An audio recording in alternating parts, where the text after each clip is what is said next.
This presentation is a complement to the Victorian Department of Health's Best Care for Older People Everywhere toolkit.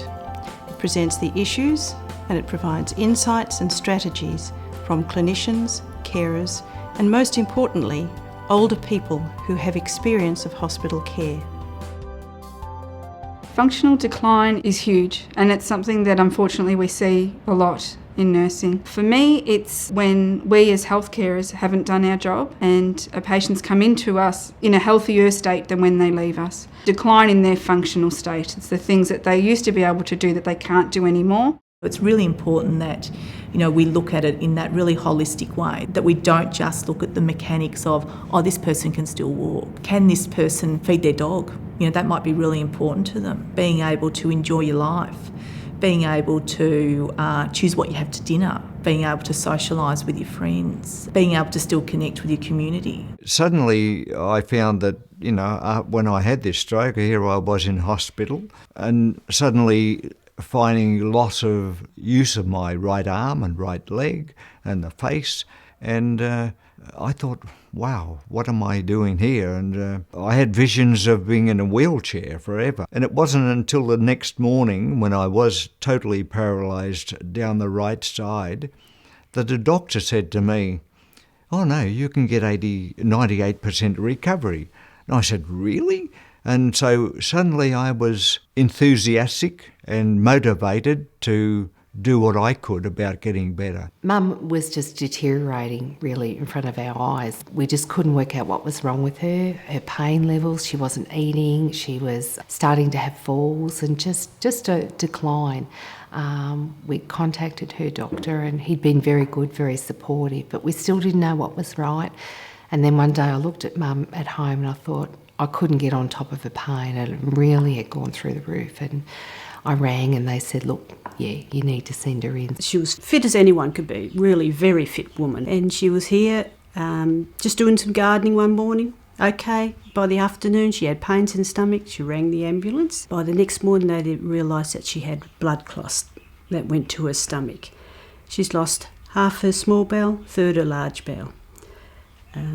So things went down from then. She's really, you could say, housebound. All her bowls that she used to do or go out shopping on her own, if she could just walk up the street, that cannot be done anymore. Once a person's lost their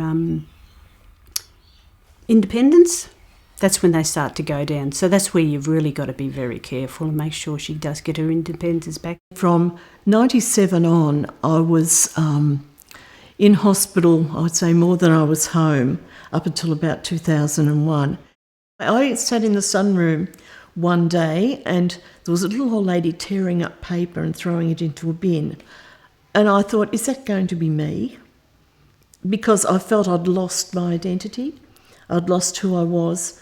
I couldn't concentrate anymore. And yet no one ever talked to me about it. What was the reason for that? Whether I'd get any better? Did I have a future? Speaking from experience, it's a frightening experience to be suddenly subjected to suffering a stroke and then thinking, which way is up?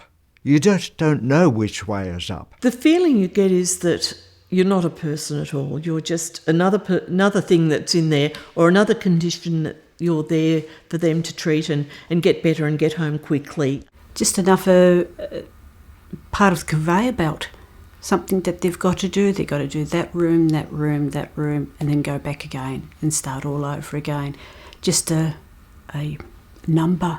Here I was in this unknown territory following the stroke and couldn't help myself to get out of bed and couldn't do anything. The care was good, but the one thing that did stick in my mind was the horrific experience and needing to be lifted by a crane, with a big strap around your body and lifting up by the crane to put you onto the wheelchair or the commode chair. And this was most embarrassing in a ward where there are other people When they lift you in the crane, you have no pants on and everything hangs out underneath.